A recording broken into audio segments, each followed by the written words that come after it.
చెప్తావా చేస్తావా అని వాడి తలను ఫాస్ట్గా గోడ వరకు లాక్కెళ్లాడు ఆకాష్. ఆ దెబ్బకు వాడు చెప్తాను సార్ చెప్తాను అని అన్నాడు. ఆకాష్ వాడిని వదిలి మోకాలపై కుదేసి పారిపోకుండా 2 చేతులు వెనక్కి విరిచి పట్టుకున్నాడు. జై సార్ మాకు సుపారీ ఇచ్చిండు సార్. మిమ్మల్ని జస్ట్ బెదిరించి లైట్గా కొట్టి వదిలేమన్నాడు. అంతే సార్, నాకింకేమీ తెలవదు సార్ అని ఓపిక లేకపోయినా బలవంతంగా చెప్పాడు ఆ రౌడీ. జై ఎవడువాడు అన్నట్టుగా చూశాడు ఆకాష్. జేకే కన్స్ట్రక్షన్స్ ఎండి అని రెప్పలు వాల్చేస్తూ అన్నాడు ఆ రౌడీ. వాడికి నాతో ఏం పని చెప్పు అని వాడి తలని గోడకు కొట్టి అడిగాడు ఆకాష్. ఆకాష్ దెబ్బకి వాడు తట్టుకోలేక చెప్తాను సార్, ఐశ్వర్య మేడం జై సార్ సొంతం అవ్వాలంటే నువ్వు మేడంని చేరుకోకూడదు. అందుకే మిమ్మల్ని హాస్పిటల్లో పడేలా కొట్టి వదిలేమని చెప్పాడు. కానీ నువ్వింత గట్టోడువని తెలవదు మాకు. అందుకే ఒక్కడే వచ్చి ఇలా నీ చేతుల్లో చావు దెబ్బలు తిన్నాను అని బాధతో అంటూ మూలిగాడు ఆ రౌడీ. వాడి మాటల్లో ఐశ్వర్య డేంజర్లో ఉందన్న విషయం అర్థమైన ఆకాష్ భయంతో వణికిపోయాడు. ఐశ్వర్య వాడి సొంతం అవడమేంట్రా? ఏం ప్లాన్ చేశారు అని మరోసారి ఆకాష్ ఆ రౌడీని గోడకేసి కొట్టగానే బ్లడ్ అంతా చిమ్ముతుంది. చెప్తున్నా కదా సార్, మళ్ళా కొడతారెందుకు అని ఏడుస్తూ అడుగుతున్న వాడి ముఖం మీద ఆకాష్ పంచి విసిరగానే, మీకు డమ్మిగానే ఏం చేసి వీడియో తీసి మేడంకి పంపించారు సార్. మిమ్మల్ని కాపాడుకోవడానికి మేడం మా సార్ ట్రాప్ లో ఇరుక్కున్నారు అని ఆ రౌడీ చెప్పగానే ఆకాష్ విసురుగా వాడిని వదిలేసి, మీ వాళ్ళంతా ఎక్కడున్నారు అని కోపంగా అడిగి అతని గల్లా పట్టుకుని అడగగానే, స్టార్ నైట్ పబ్ అని కష్టంగా చెప్పి ఆ రౌడీ స్పృహ తప్పి కింద పడిపోయాడు. నిజానికి వాడు పవన్ కి నమ్మకమైన వ్యక్తి. ఆకాష్ స్టామినా తక్కువగా అంచనా వేసిన పవన్ వీణ్ణి ఒక్కడిని ఆకాష్ కాళ్ళు చేతులు విరిచేయమని చెప్పి పంపించాడు.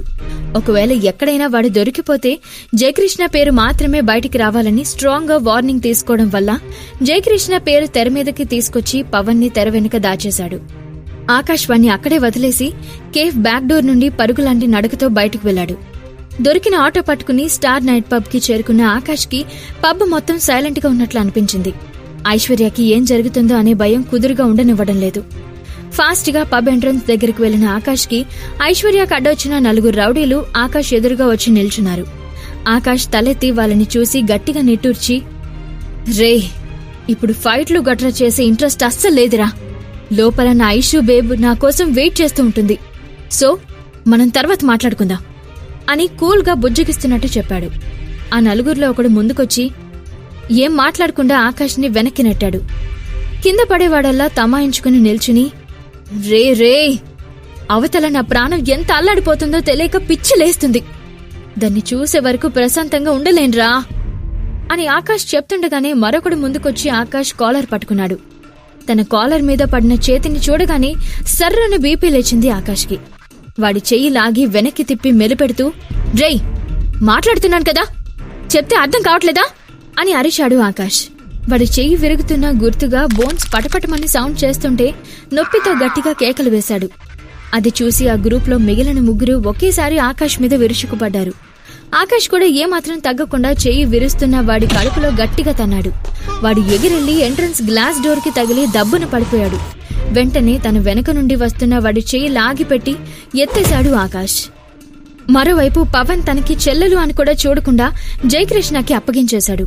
కామంతో చూస్తున్న జయకృష్ణ వంక చూసి, ఎంజాయ్ జై అని కన్ను కొడుతూ చెప్పి డాక్యుమెంట్స్ తీసుకుని వెళ్లిపోయాడు పవన్. తన చేతుల్లో ఉన్న ఐశ్వర్యాన్ని అనువనువున కళ్లతోనే తినేస్తూ, ఈ అందం నా సొంతమయ్యే రోజు కోసం ఎంతలా వెయిట్ చేస్తున్నానో తెలుసా డార్లింగ్. ఈ రోజు నీ పొగరు అణిచి నిన్ను నా కీప్గా ఉంచుకుంటాను, పర్మనెంట్ గా ఇక్కడే ఉంచేసుకుంటాను అని కసిగా ఆమె పెదాలను తన కరుకైన వేళ్లతో గట్టిగా పిండుతూ అన్నాడు జయకృష్ణ. స్పృహలో లేని ఐశ్వర్య మీద కొంచెం కూడా జాలి దయ లేకుండా తనని భుజాలపై వేసుకుని ఆ క్యాబిన్ వెనుకున్న సీక్రెట్ రూమ్ కి తీసుకెళ్లాడు జయకృష్ణ. తెల్లని మెత్తని బెడ్ మీద ఐశ్వర్యాన్ని పడుకోబెట్టి, నీ అందం నన్ను మరింత టెంప్ట్ చేస్తుండే డార్లింగ్, బట్ నువ్విలా కదలకుండా ఉంటేలా అంటూ ఐశ్వర్య పక్కన వాలిపోయాడు జయకృష్ణ. ఆకాష్ ఆవేశంతో ఊగిపోతూ అడ్డుగా వచ్చిన 4 మడిచి మూలకి విసిరేశాడు. ఆకాష్ బలం ముందు తమ బలం ఏమాత్రం పనిచేయకపోవడంతో ఒళ్లంతా గాయాలతో ఆకాష్ దెబ్బలకి విలవిల్లాడిపోతున్నారు. ఐశ్వర్య లోపల ఎక్కడుందో తెలియక ఒకటి జుట్టు పట్టుకుని ఎక్కడున్నారో చూపించమని ఈడ్చుకెళ్లాడు ఆకాష్. సార్ సార్ ఈ క్యాబిన్ వెనుక సార్ పర్సనల్ రూమ్ ఉంది, జై సార్ అక్కడే ఉంటారు అని వాడు చెప్పగానే రౌద్రం నిండిన కళ్ళతో వాడిని పక్కకి తన్ని క్యాబిన్ లోపలికి వెళ్లాడు ఆకాష్.